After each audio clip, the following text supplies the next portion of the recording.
Then Bildad the Shuhite replied, "How long will you say such things? Your words are a blustering wind. Does God pervert justice? Does the Almighty pervert what is right? When your children sinned against him, he gave them over to the penalty of their sin.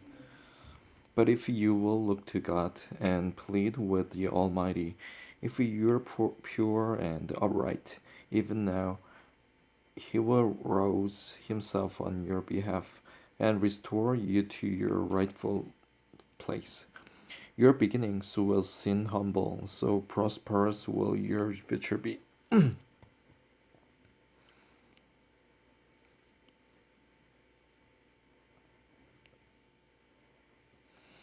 Ask the former generations and find out what their fathers learned, for we were born only yesterday and know nothing, and our days on earth are but a shadow.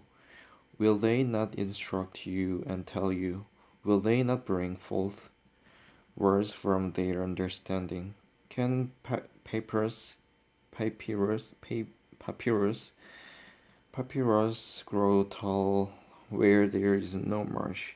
Can reeds thrive without water? While still growing and uncut, they wither more quickly than grass. Such is the destiny of all who forget God. So perishes the hope of the godless. What he trusts in is fragile. What he relies on is a spider's web. He leans on his web, but it gives away. He clings to it, but it does not hold.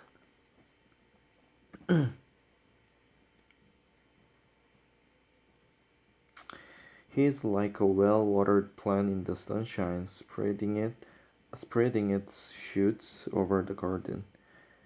It entwines its roots around a pile of rocks and looks for a place among the stones. But when it is torn from its spot, that place disowns it and says, "I never saw you." Surely, surely its life withers away, and from the soil other plants grow. Surely God does not reject a blameless man, or strengthen the hands of the evil doers.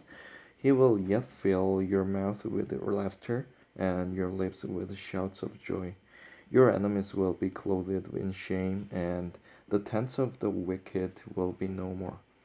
Then Job replied, "Indeed, I know that this is true, but how can a mortal be righteous before God? Though one wishes to dispute with him, he could not answer him one time out of 1,000. His wisdom is profound, his power is vast. Who has resisted him and come out unscathed? He moves mountains without their knowing it and overturns them in his anger. He shakes the earth from its place and makes its pillars tremble. He speaks to the sun and it does not shine. He sells off the light of the stars. He alone stretches out the heavens and treads on the waves of the sea.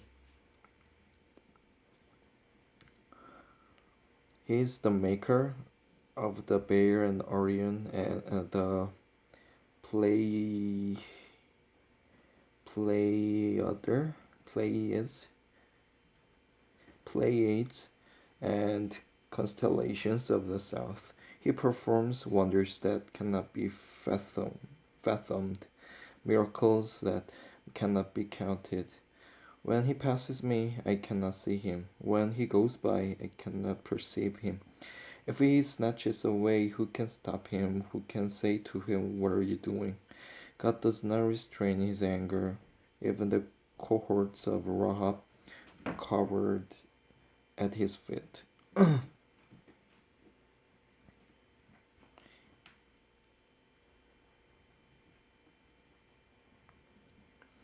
How then can I dispute with him? How can I find words to argue with him? Though I were innocent, I could not answer him. I could only plead with my judge for mercy. Even if I summoned him and He responded, I do not believe he would give me a hearing. He would crush me with a storm and multiply my wounds for no reason. He would not let me regain my breath, but would overwhelm me with misery. If it is a matter of strength, he is mighty, and if it is a matter of justice, who is among him? Even if I were innocent, my mouth would condemn me.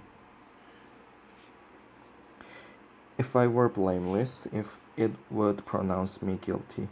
Although I am blameless, I have no concern for myself. I despise my own life. It is all the same. This is why I say, He destroys both the blameless and the wicked.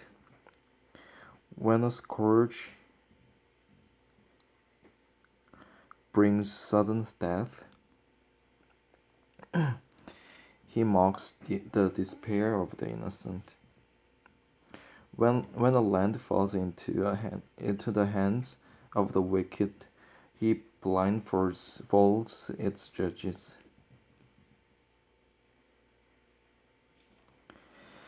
If it is not he, then who is it? My days are swifter than a runner. They fly away without a glimpse of joy. They skim past like boats of papyrus, like eagles swooping down on their prey. If I say, I will forget my complaint, I will change my expression and smile. I still dread all my sufferings, for I know you will not hold me innocent. Since I am already found guilty, why should I struggle in vain? Even if I washed myself with soap and my hands with washing soda, you would plunge me into a slime pit, so that even my clothes would detest me. He is not a man like me, that I might answer him, that we might confront each other in court. If only there were someone to arbitrate between us, to lay his hand upon us both, someone to remove God's wrath from me, so that his terror would frighten me no more. Then I would speak up without fear of him, but as it now stands with me, I cannot.